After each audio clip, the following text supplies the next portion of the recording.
Mudhillalah wa ma yudlil fala hadiyalah. Asyhadu an la ilaha illallah wahdahu la syarikalah wa asyhadu anna Muhammadan abduhu wa rasuluh alladzi la nabiyya ba'dah, amma ba'd. Faqala Allah Ta'ala fil Qur'anil Karim, a'udzu billahi minasyaitonir rajim. Wa'tasimu bihablillahi jami'an wa la tafarraqu. Al-ayat. Puji dan syukur kehadirat Allah Subhanahu wa Ta'ala yang selalu memberi banyak sekali kenikmatan kepada kita sekalian. Wabil khusus nikmat iman dan Islam yang telah mengantarkan kita pada hari ini setelah 1 bulan kita melaksanakan kewajiban kita, yaitu ibadah saum dan ibadah-ibadah lainnya di bulan Ramadan.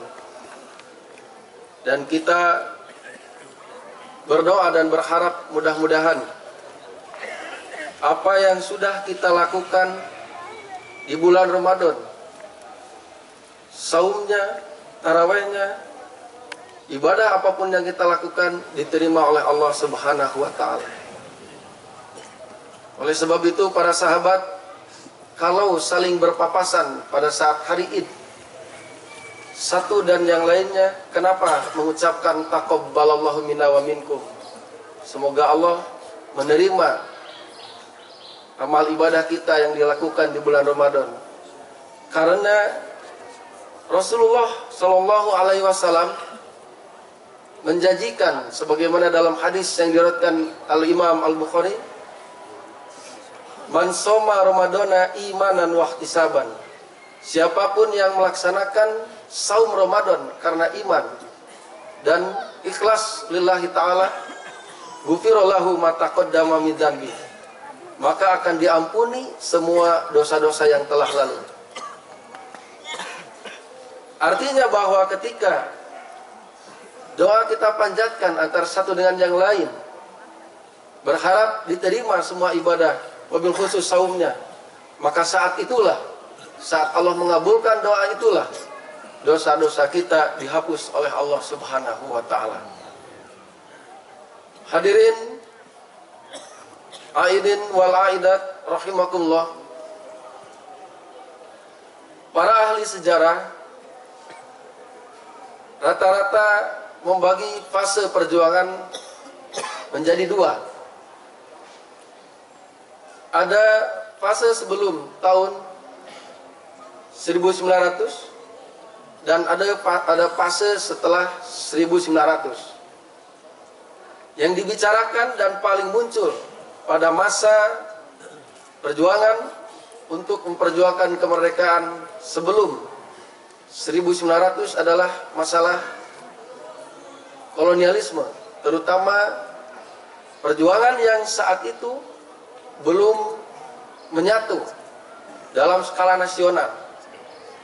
Tercecer di berbagai daerah, tokoh-tokoh pahlawan itu berjuang untuk daerahnya masing-masing. Dan itu belum dipandang sebagai kebangkitan nasional, karena corak perjuangannya belum menyatu secara skala nasional. Dan seringkali dibahasakan masih berpecah. Lain lagi ketika setelah 1900 ada muncul istilah kebangkitan nasional, persis ketika munculnya organisasi Budi Utomo, Syarikat Islam dan yang lainnya yang berskala nasional. Dan ini menyatukan semua kepentingan. Makanya sampai hari ini, hari itu diperingati sebagai Hari Kebangkitan Nasional. Hari di mana bersatunya semua komponen bangsa untuk satu tujuan dan cita-cita yang sama, yaitu merebut kemerdekaan.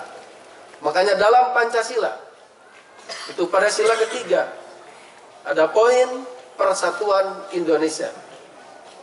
Karena yang namanya persatuan dan kesatuan harga mati. Bahkan Muhammad Nasir dalam mosi integral ketika Belanda memecah belah Indonesia menjadi 8 negara bagian saat itu, pada saat Republik Indonesia Serikat, mosi integral Nasir lahir, yang ini akan menjadi satu di antara 4 pilar bangsa, yaitu NKRI, Negara Kesatuan Republik Indonesia. Karena mosi integral Nasir inilah yang kemudian mampu mempertahankan kemerdekaan bangsa Indonesia. Saya mengambil contoh itu hendak kemudian bagaimana kalau itu kita arahkan kepada umat Islam pada hari ini. Kenapa umat Islam sepertinya tidak memiliki wibawa? Aturan-aturan Islam bahkan kemarin diisukan, bahkan jumlahnya ribuan, perda syariat Islam di berbagai daerah akan dihapus. Ada apa sebetulnya? Padahal yang memperjuangkan dan berdarah-darah untuk negara ini adalah umat Islam, kiai dan santri.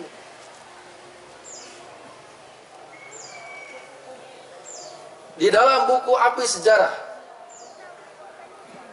itu disebutkan 1800 sampai 1900 itu yang melawan penjajah itu adalah kiai dan santri. Bayangkan 100 tahun lamanya.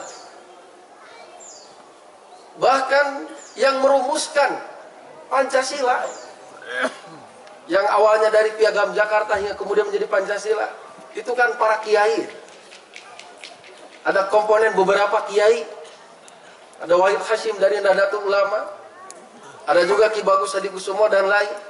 Ada 9 orang, termasuk kiai. Dan bahkan yang mengajukan mosi integral Negara Kesatuan Republik Indonesia kan itu kiai itu. Muhammad Nasir itu kiai sebetulnya. Tokoh DDI beliau. Bahkan pada saat Jenderal Sudirman menyadari kekurangan SDM untuk melawan kolonialisme pada saat setelah dimerdekakan, Inggris mau datang lagi ke Indonesia dan Belanda. Saat itu mau turun di Surabaya. Saya lihat di video yang dibuat oleh Partai Kebangkitan Bangsa atas nama Nahdlatul Ulama itu bagus sekali itu. Jenderal Sudirman pada saat itu mendatangi pesantren-pesantren Nahdlatul Ulama. Lalu Wahid Hashim pun saat itu mengumpulkan semua para kiai dan beristikharah apa yang harus dilakukan umat pada saat itu, hingga muncullah 2 kata saat itu, lahir dari hasil konsultasi jenderal kepada kiai, lahir dari hasil konsultasi para kiai dengan Allah melalui istikharah, lahirlah 2 kata saat itu, resolusi jihad, yang dikeluarkan oleh tokoh pendiri Nahdlatul Ulama. Karena resolusi jihad inilah hingga lahir perjuangan are-are Surabaya, yang kemudian tanggal itu akan diperingati sebagai Hari Pahlawan Nasional. Itu kiai itu, korban saat itu disebutkan sampai 70.000 karena tidak sebanding. Dan mudah-mudahan mereka semua mati syahid itu. Dengan darah ini Indonesia ini dimerdekakan, dipertahankan. Dengan darah para kiai dan para santri, terutama dari Nahdlatul Ulama. Semestinya dilihat latar belakang sejarah ini. Makanya dalam Muktamar NU tahun 34, saya baca di Api Sejarah, itu kan tahun 34 dalam Muktamar NU menyatakan Indonesia itu negara Islam. Itu bahasa Wahid Hashim. Karena sebelum dimerdekakan, di berbagai daerah semua adalah dikuasai oleh kaum muslimin. Kerajaan Islam. Tidak ada kerajaan Kristen di Indonesia. Kerajaan Islam semua banyak. Kalaupun ada pernah Hindu, sudah Dikuasai. Sampai Jayakarta itu kan dikuasainya oleh pangeran dari Banten. Makanya kalau hari ini kok umat Islam tiba-tiba kemudian ada ingin aturan-aturan yang berbau syariat sedikit saja kok dihalang-halang, ini kan jasa mereka. Nah, ada apa dengan kita sebetulnya pada hari ini? Kita perhatikan, kalaulah ada tokoh-tokoh politik perhatian terhadap agama, maka itu hanya pada saat dekat-dekat kepada kampanye. Dan setelah itu kemana? Peristiwa Tolikara saja di Irian Jaya, itu kan kemana beritanya? Bayangkan, pada saat sholat Id, Kapolres ikut di situ dengan staf-stafnya. Kok berani itu? Dibakar kan masjid di Tolikara. Masjid dibakar di Tolikara, bahkan Kapolres harus menembak salah satu dari demonstran yang membakar masjid. Tapi malah Kapolres yang dicopot. Itu kan jelas kerusuhan. Dan bahkan membakar masjid di Hari Raya Idul Fitri.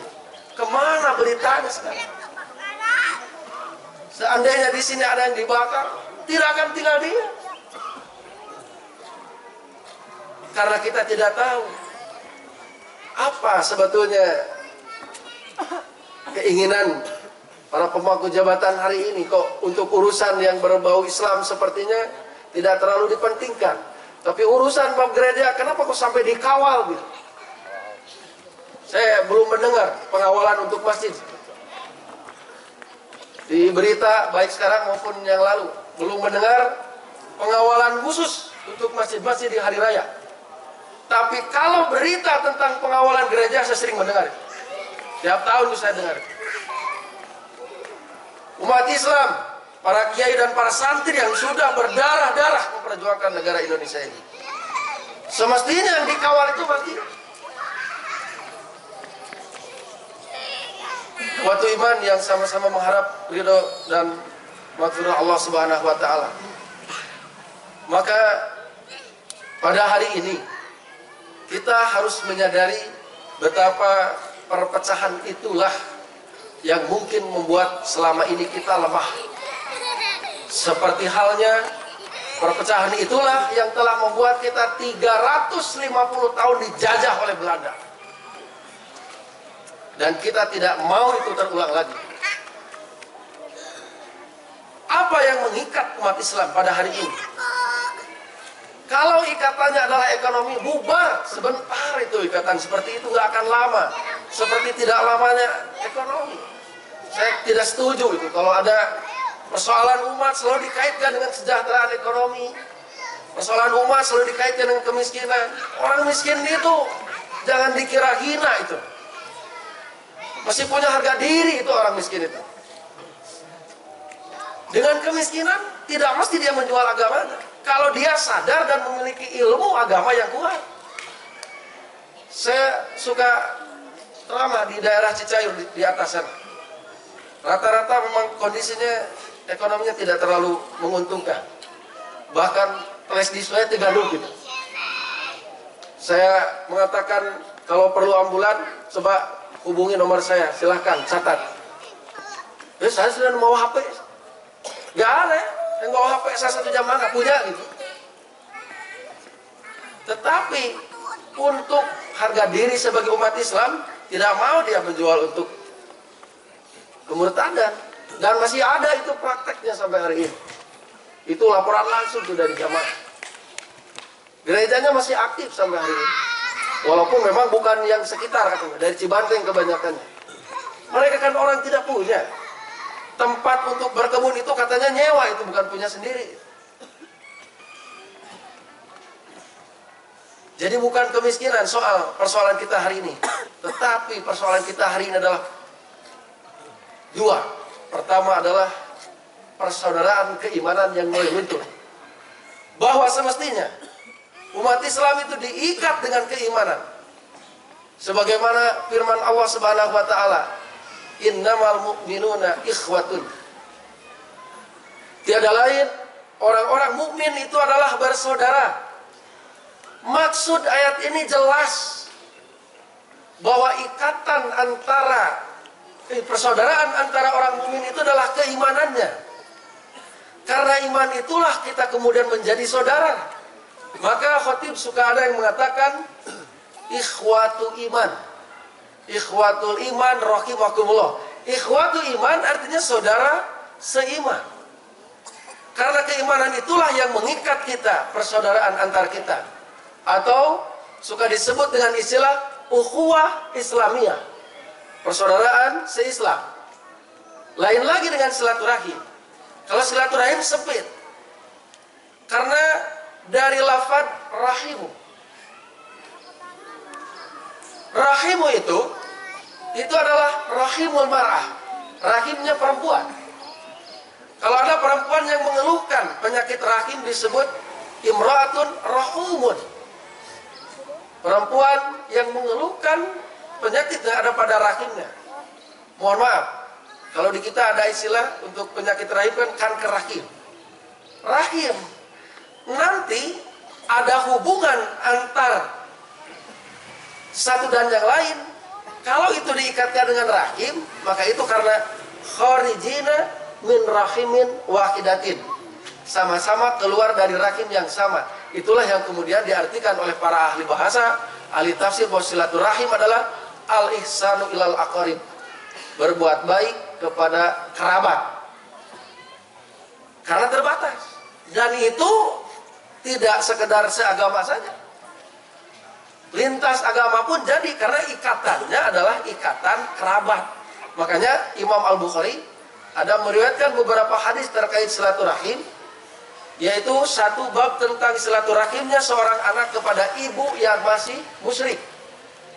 Kemudian ada juga bab tentang silaturahimnya saudara kepada saudaranya yang masih musyrik. Karena silaturahim lahir, hubungan yang lahir karena ada persaudaraan. Persaudaraan rahim. Tetapi kalau ukhuwah Islamiyah, seperti saya dan ikhwatu iman sekalian, ini adalah persaudaraan yang lahir karena sama-sama memiliki keimanan. Sama-sama iman kepada Allah Subhanahu wa Ta'ala. Inilah yang melahirkan persaudaraan.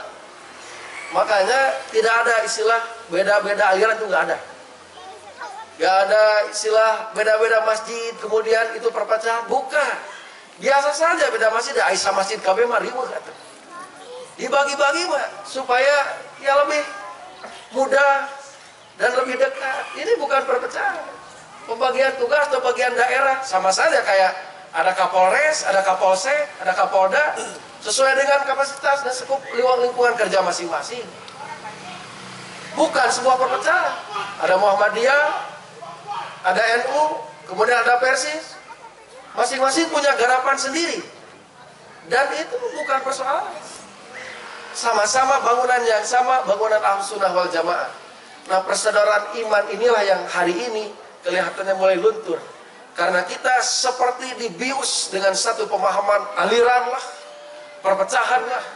Padahal kita lupa, Allah mengatakan yang mengikat persaudaraan kita adalah keimanan.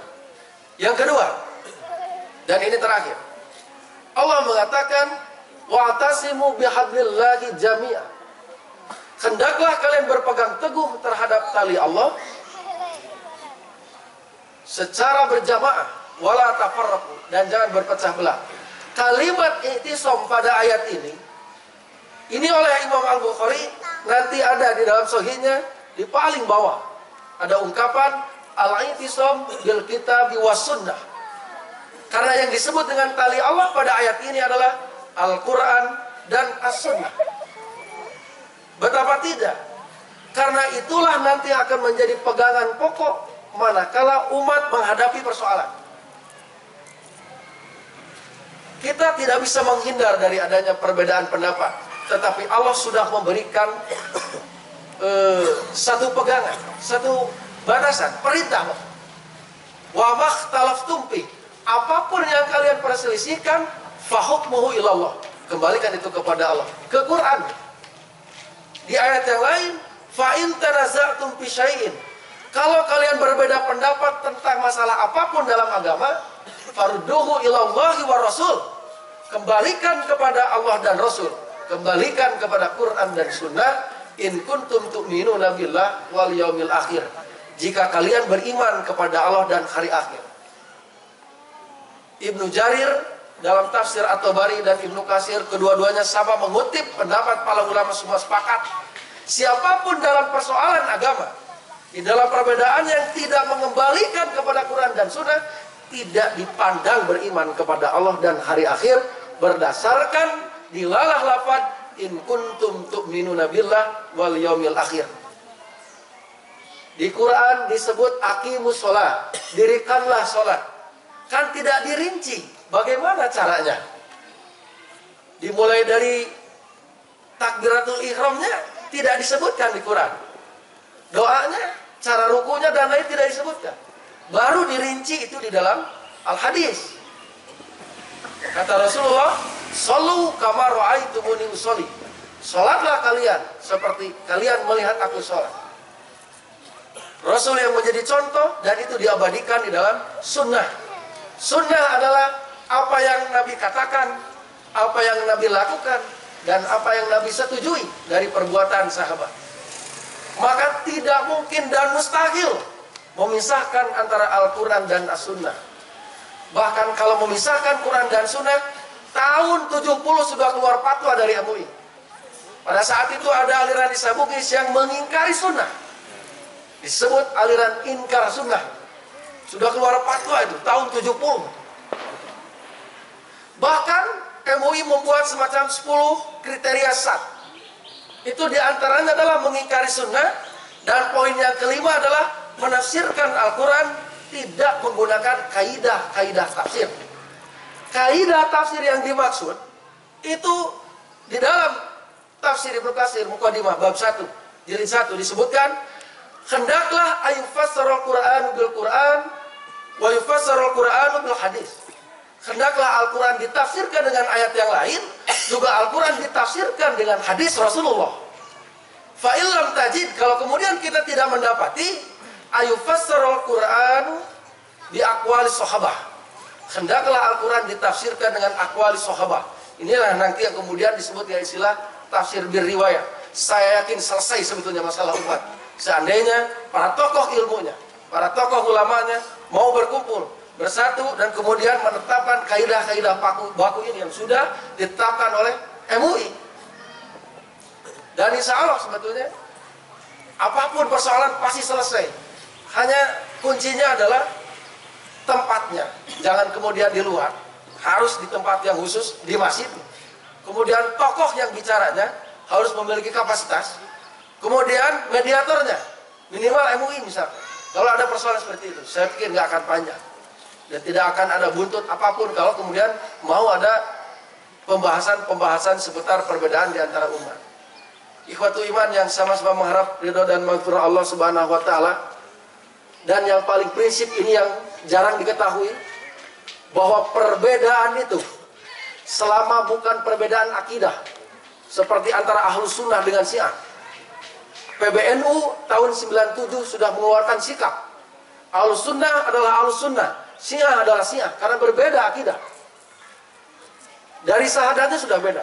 Ada tambahan asyhadu anna aliyan waliullah. Dari rukun iman sudah beda. Mengingkari iman kepada qada dan qadar kalau di Syiah. Rukun Islam sudah beda. Kita rukun Islam 5, yang pertama syahadat. Di Syiah tidak ada syahadat. Yang kelima kita haji. Di Syiah yang kelima wilayah. Itu jelas beda akidah. Makanya PBNU tahun 97 mengeluarkan sikap. Ahlus Sunnah adalah Ahlus Sunnah, Syiah adalah Syiah. Kalau ini betul, ini beda akidah, beda aliran. Tetapi kalau antara Persis, NU Muhammadiyah, ini cuma beda organisasi. Satu aliran, satu bangunan yang sama, perbedaan yang terjadi cuma beda telunjuk saja. Ada yang telunjuknya digerakkan, dan ada telunjuknya yang diam. Itu pun tidak ada yang masuk neraka. Kata Rasulullah, idza ijtahadal hakimu, kalau ada ahli ilmu beristihad, mengambil satu keputusan hukum, fa in asoba, kalau benar, falahu ajroni, 2 pahalanya. Wa in akhto'a, dan kalau salah, falahu ajrun wahidun, dapat 1 pahala. Kenapa harus ribut? Sama-sama masuk surga, kan meureun beda, aya VIP meureun ieu. Da 2 pahalana. Aya di tribun meureun, da hiji pahalana. Teu masalah. Da di surga mah digolodogna ge kan bae gitu. Daripada kudu di neraka, naudzubillah min dzalik.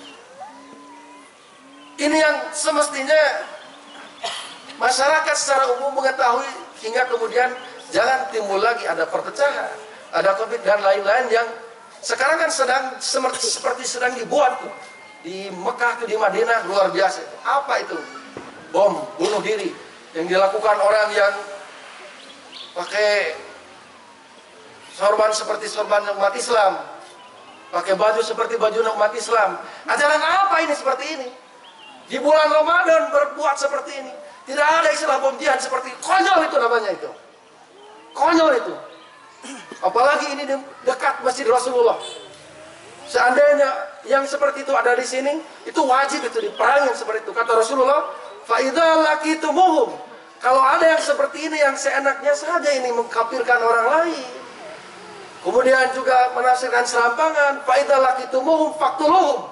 Kalau bertemu yang seperti ini, perang yang seperti itu. Ya ISIS yang sekarang itu. Makanya kalau pemerintah kemudian sekarang perhatian, pasang spanduk di mana-mana. Setuju saya. Bahkan kalau remaja masjid, termasuk saya pribadi dilibatkan oleh TNI, kita siap di depan untuk mengawal keputusan dan sikap pemerintah terhadap ISIS ini. Kita siap mengajak para pemuda masjid untuk berhadapan dengan ISIS kalau perlu. Kita siap debatnya, kita pun siap di lapangannya. Kenapa? Karena yang seperti itu virus, bahaya itu. Apa-apa di bulan Ramadan dekat Masjid Rasulullah kok membom diri. Konyol itu jelas itu. Itulah yang paling bahaya. Nah, itu baru beda akidah itu. Beda akidah. Hari itu Mas Sakinah, Miftahul Falah, Husnul Khotimah, itu beda curug itu lah. Tidak usah jadi persoalan. Sarua ke surga sederhana insyaallah. Ikhwatu iman yang sama-sama mengharapkan ridha dan maghfirah Allah Subhanahu wa taala, itu barangkali yang bisa kami sampaikan. Tentu banyak sekali kekurangan dan kesalahan, baik dari bahasa ataupun cara penyampaian, maka itu dari kebodohan saya pribadi. Saya mohon maaf yang sebesar-besarnya, dan kebenaran tentu sumbernya hanya dari Allah dan Rasulnya. Saya doakan mudah-mudahan segala amal ibadah kita di bulan Ramadan diterima oleh Allah Subhanahu wa taala. Taqabbalallahu minna wa minkum. Rabbana atina fid dunya hasanah wa fil akhirati hasanah wa qina adzabannar. Assalamualaikum warahmatullahi wabarakatuh.